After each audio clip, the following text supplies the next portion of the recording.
तो अपन क्या है नेक्स्ट टॉपिक पढ़ेंगे जीनोमिक लाइब्रेरी कि जीनोमिक लाइब्रेरी क्या होती है। जीनोमिक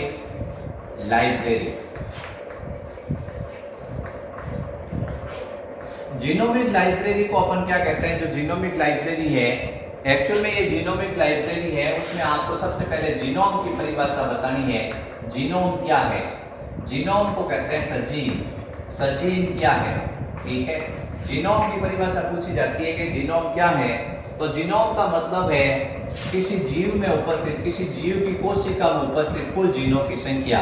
किसी जीव की कोशिका में उपस्थित, किसी जीव की कोशिका में उपस्थित, किसी जीव की कोशिका में उपस्थित कुल जीनों की संख्या।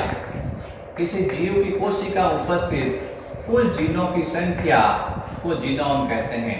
किसी जीव में की कोशिका में उपस्थित कुल जीनों की संख्या, कुल जीनों की संख्या जीनोम कहलाती है। ठीक है, या एक परिभाषा और है, किसी कोशिका में उपस्थित, किसी कोशिका में उपस्थित कोई कोशिका है, किसी कोशिका में उपस्थित आगुणित गुणसूत्र, किसी कोशिका में उपस्थित आगुणित गुणसूत्रों पर उपस्थित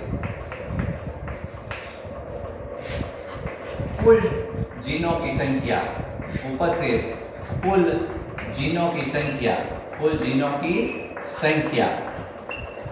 तो अपने को बताना है, इसमें ये वर्ड आना चाहिए कुल जीनों की संख्या। जितने जीन है कोशिका के अंदर या डीएनए है, उस डीएनए की कुल संख्या है, डीएनए की मात्रा है, उस मात्रा को जीनोम कहते हैं। किसी जीव की कोशिका उपस्थित कुल जीनों की संख्या उसका जीनोम कहलाती है, या किसी कोशिका उपस्थित आगुणित गुणसूत्र पर उपस्थित कुल जीनों की संख्या को उसका क्या कहते हैं? जीनोम कहते हैं। ये जीनोम की परिभाषा इंपॉर्टेंट है कि भाई जीनोम क्या है। जीनोम का मतलब है हैप्लॉइड सेट ऑफ क्रोमोसोम, यानी कि आगुणित गुणसूत्र का समुच्चय। ये ध्यान रखना है, आगुणित गुणसूत्र, आगुणित वर्ड आना चाहिए। आगुणित डीएनए की मात्रा भी कह सकते हो। किसी जीव में उपस्थित आगुणित डीएनए की कुल मात्रा, आगुणित डीएनए की कुल मात्रा है, उसको भी क्या कहते हैं? जीनोम के नाम से जानते हैं।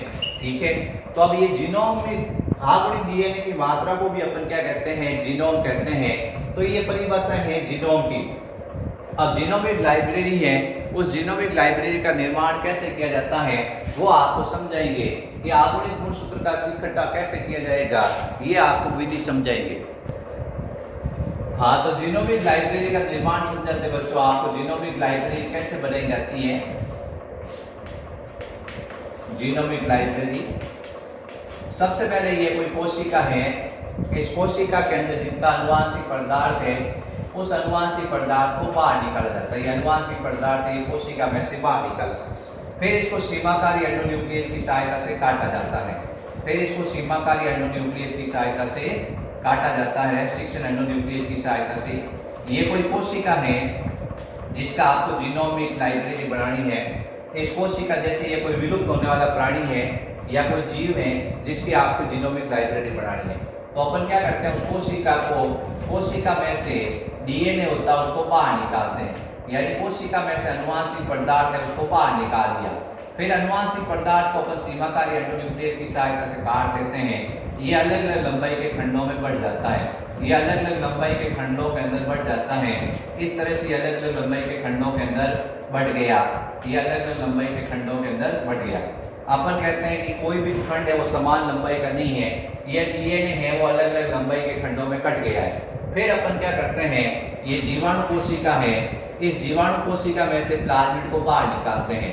जीवाणु कोशिका में से प्लाज्मिड को बाहर निकालते हैं, इसको भी सीमाकारी एंडोन्यूक्लियस की सहायता से काट कर सीधा कर देते हैं। ठीक है, अब अपन ने एक ही प्लाज्मिड लिया है, जैसे ये 1 number 2 number 3 number 4 number 5 number 6 number 7 number 8 ऐसे ये खंड है, बहुत सारे खंड है। सब खंड को अपन क्या करते हैं? एक नंबर दे देते हैं, ये खंड हो गए।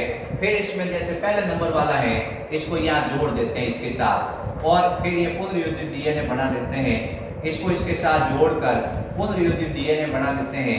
ये पुनर्योजित डीएनए बन गया है। इस पुनर्योजित डीएनए को क्या करते हैं, इस पुनर्योजित डीएनए को जीवाणु कोशिका में स्थानांतरित कर देते हैं। इस पुनर्योजित डीएनए को जीवाणु कोशिका में स्थानांतरित कर देते हैं। ये पुनर्योजित डीएनए है, इसको वापस क्या करते हैं, जीवाणु कोशिका में स्थानांतरित कर देते हैं। अब इसकी प्रतिकृति होती है और बहुत सारे नए जीवाणु बनते हैं, बहुत सारे नए जीवाणु बनते हैं। सबके अंदर ये उपयोगी खंड है, सबके अंदर ये उपयोगी खंड है। तो इसको जहाँ संग्रहित किया जाता है उस संग्रह को अपन कहते हैं जीनोमिक लाइब्रेरी। अपन ने ये खंड दिया है, ऐसे ऐसे अपन क्या कर सकते हैं, बहुत सारे जीवाणु लेंगे, ऐसे ऐसे अपन बहुत सारे जीवाणु लेंगे।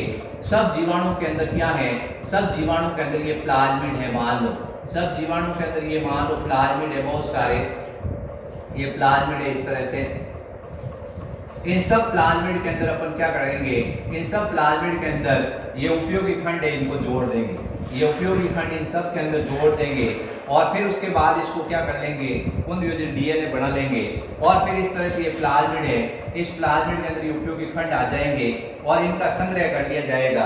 तो इसको कहेंगे जीनोमिक लाइब्रेरी। तो जीनोमिक लाइब्रेरी में संपूर्ण जीनोम का संग्रह कर लिया जाता है।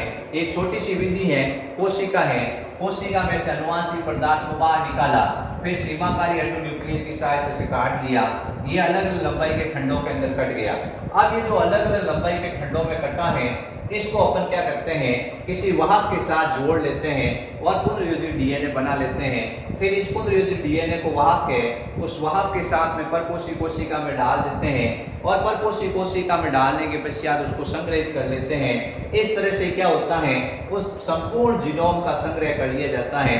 अभी जैसे मान लो आपके पास में 100 खंड है, तो आपको वाहक कितने चाहिए, 100 वाहक चाहिए। 100 वाहक आपने क्या कर दिए, इस 100 वाहक के अंदर ये प्रत्येक खंड को डाल दिया, फिर उसके बाद इस जो पुनर्योजित डीएनए इसको परपोषी कोशिका में डाल दिया और इसको संग्रहित कर लिया, तो इसमें संपूर्ण जीनोम में उसका संग्रह हो जाता है। इसको कहा जाता है जीनोम लाइब्रेरी। तो जीनोमिक लाइब्रेरी में कोशिका ली, कोशिका में से अनुवांशिक पदार्थ को बाहर निकाला, फिर सीमाकारी एंडोन्यूक्लियस की सहायता से काटा, पुनर्योजित डीएनए बनाया, पुनर्योजित डीएनए को परपोषी कोशिका में स्थानांतरित किया और परपोषी कोशिका को आपने संग्रहित कर लिया है। जैसे ही आवश्यकता होती है उपयोगी डीएनए की, जिसकी डीएनए की आवश्यकता होती है, आप प्रोब डीएनए के साथ संग्रहित करा कर उसको पहचान सकते हो और फिर उसके पश्चात उसका उपयोग में ले सकते हो। जैसे कोई जाति विलुप्त होने वाली होती है, उस विलुप्त होने वाली जाति का जीनोम है, उसको संग्रह करके आप उसको क्या कर सकते हो, कभी भी काम लेके उसका अध्ययन कर सकते हो। किसी प्रकार का आपको क्या करना है, किसी जीनोम का संग्रह करना है, तब वहाँ जीनोमिक लाइब्रेरी काम में आती है।